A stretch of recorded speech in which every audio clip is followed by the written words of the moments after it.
understanding God through two channels. One channel is the channel of miracle, miracle, miracle, miracle. I'm expecting my miracle. My miracle must come. Label your miracle. Everything miracle, miracle, miracle. And the other channel we created is victory, victory over enemies. Victory, victory, victory, victory. Are these things bad? No. But the problem is, we've grown up, even still living, not understanding that those are just byproducts and rewards from God. But doesn't make him God. What makes him God is love. And that is a channel that we have never harnessed growing up in the faith. If you notice, we grew up in the faith with guilt. If you wear this, you've committed sin. If you do this, you have committed sin. If you've done that, you have committed sin. Neglecting the essence of the price Jesus paid. You are getting me? We have neglected the essence of the faith. Think about it. If before you accepted Jesus into your life, there were already battles in life, why would you now accept Jesus and continue battle? What is the essence of Jesus? And what did he die for? If we just think life is all about battle, battle, battle, battle, battle, then we negate the scripture that says, I have come that ye might have life and have it more abundantly.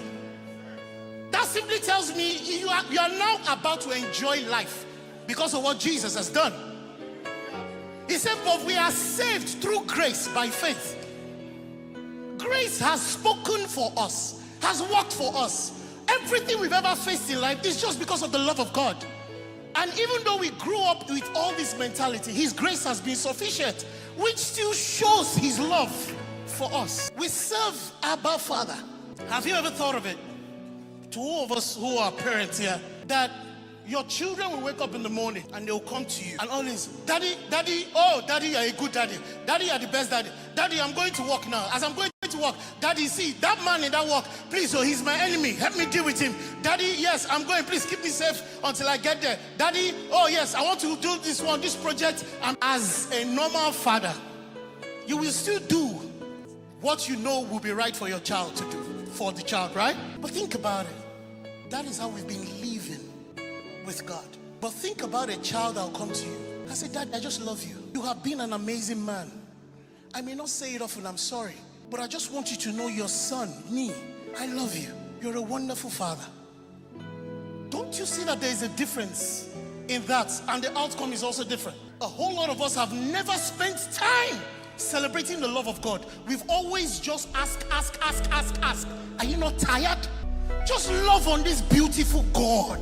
Tell me, like he said in the scripture, which father or which child will ask the father for bread and the father will give the child a stone? Ask for meat and will give him a snake. That's a father's love. Woo! And that I love you more than me. Thank you. Have you ever seen, I hope you can get this. Have you ever seen a situation where a child is walking up to the father and the child is limping, coming to the father, and all the child again came to say is, Daddy, you're just an amazing man. I see the way you provide for me and mommy and everybody. Daddy, you've been doing a good job. A father will appreciate what that son said, but a true father will not allow that son leave, because instinctively the father will say, what happened to your leg? So that's why I said all the miracles and other things you say, they are all byproducts of God. But scripture says God is love, and anyone that loveth is born of God and knoweth God. We have been lacking the celebration of the love of God. That's the essence of the Father's atmosphere, where we can gather and all we are doing is loving on him. Think about it. A man gathers his children and grandchildren just to come and have a time with him. Think of how the atmosphere will be. That's how we're here. And the Father's atmosphere is not an atmosphere where we want to quote scripture. And no, calm down. Just bask in his presence. Love him for who he is. I am not the best, yes. I messed up, yes. He has not negated the love of God for you. There is nothing you want to think about. There is no situation you want to go through that doesn't show forth the love of God. All I want you to do tonight is just to love on him. That's the essence of Father's atmosphere. Anywhere we go to in this world, it's just to celebrate the love of God, the presence of God. I promise you, there is so much God can do just by you loving him, building that relationship with him.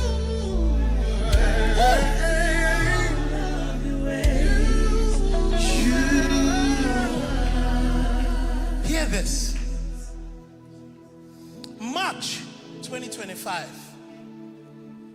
I woke up one morning crying. All this has been the experience that led me to the assignment of the Father's atmosphere, which God has given me, and that's why I take it everywhere. I was just crying before God, like literally crying. But here is it. What changed my life that day?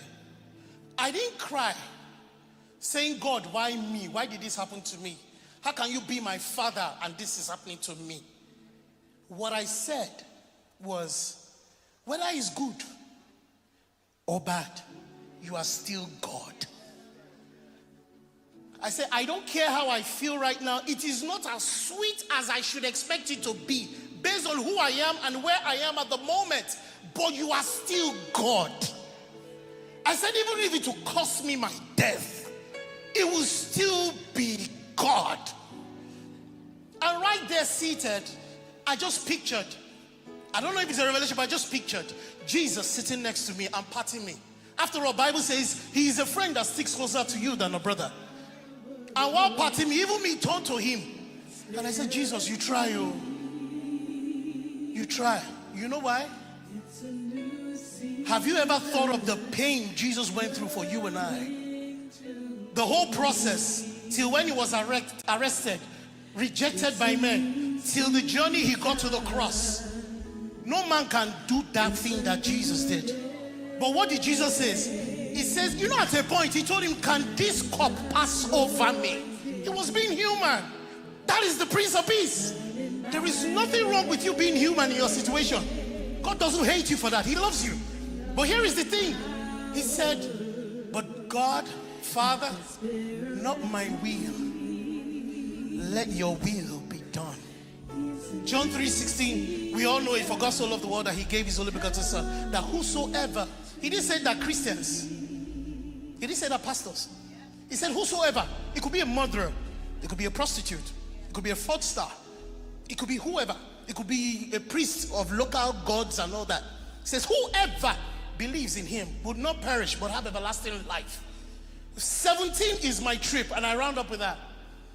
He said, for God did not send his son to condemn the world, but that the world through him might be saved.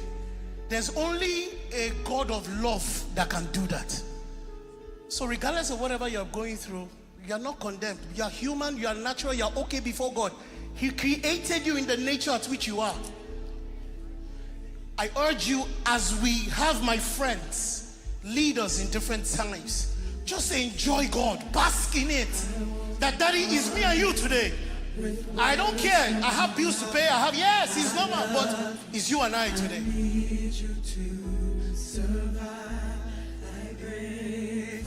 Woo.